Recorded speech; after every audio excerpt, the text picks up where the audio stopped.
Hello bachcho, let's see the question and the question says that all genes located on the same chromosome. Option A form different groups depending upon their relative distance. Option B from one linkage group. Option C will not form any linkage groups.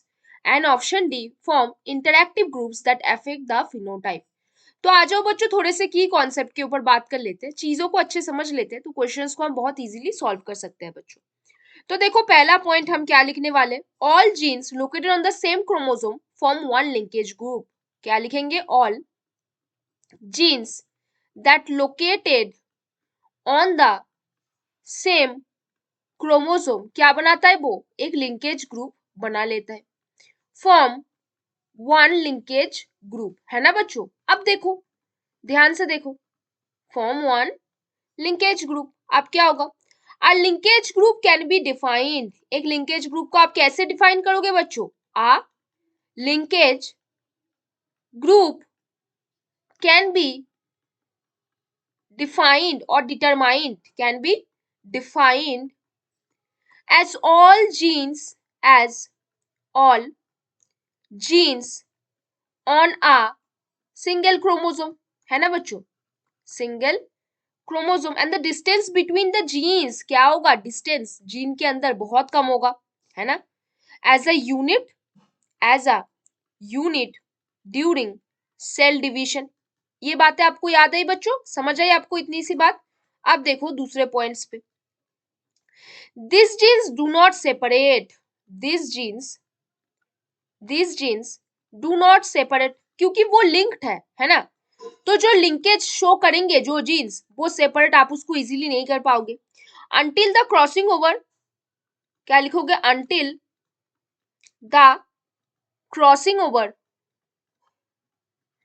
if the distance between these genes are less, and if the distance between these genes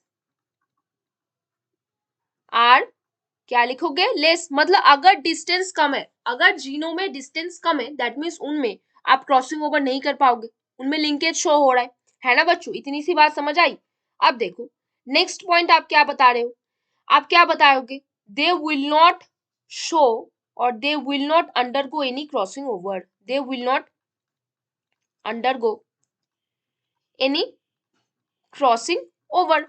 इतनी सी बात समझ आई बच्चों, बहुत आसान है। क्या देखा आपने, आपने ये देखा बच्चों कि लिंकेज ग्रुप क्या है, जब बहुत सारे जीन एक सिंगल क्रोमोसोम के ऊपर प्रेजेंट है ना, अब उनमें डिस्टेंस भी काफी कम है, जब उनमें डिस्टेंस काफी कम होगा आप उनको सेपरेट नहीं कर पाओगे और वो क्रॉसिंग ओवर भी आपको शो करवा के नहीं देगा। समझ आ गई बच्चों, इतनी सी बात।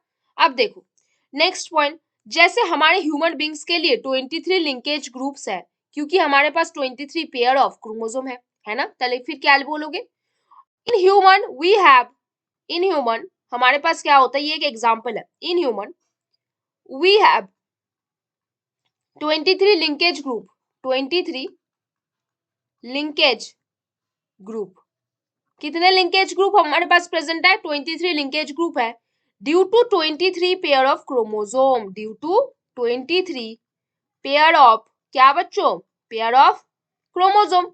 तो हमारे ह्यूमन के पास कितने लिंकेज ग्रुप प्रेजेंट है बच्चों, 23 लिंकेज ग्रुप, क्यों, क्योंकि हमारे पास 23 पेयर ऑफ क्रोमोसोम होता है। तो अब क्वेश्चन की तरफ आओ, all genes located on the same chromosome, आपका पहला ऑप्शन है form different group dependent upon the relative distance, no. Option B आपका है फ्रॉम वन लिंकेज ग्रुप, फिर ऑप्शन सी आपका है will not have any linkage group, ये भी नहीं होगा। ऑप्शन डी आपका है form interactive group that effect the phenotype, no. Form one linkage group, हाँ बिल्कुल सही, सारे जीन्स जो एक क्रोमोसोम के ऊपर आके बैठेंगे वो क्या बनाएगा, सारे जीन्स जो एक क्रोमोसोम के ऊपर आके बैठेंगे वो लिंकेज ग्रुप बनाएंगे और उनको आप सेपरेट नहीं कर पाओगे क्योंकि उनका डिस्टेंस एक दूसरे के साथ बहुत कम है और वो क्रॉसिंग ओवर भी शो नहीं करेंगे। तो आपका कौन सा सही आंसर बना बच्चों, बताओ जरा कौन सा सही आंसर बना, very good, option B, option B form one linkage group will be the correct answer. तो सारे जीन्स जो एक ही क्रोमोसोम के ऊपर बैठे हैं तो वो क्या करेंगे, एक लिंकेज ग्रुप बना लेंगे, यहाँ पे ऑप्शन भी सही आंसर होगा। तो बच्चों hope you understand the question very well, best of luck बच्चों।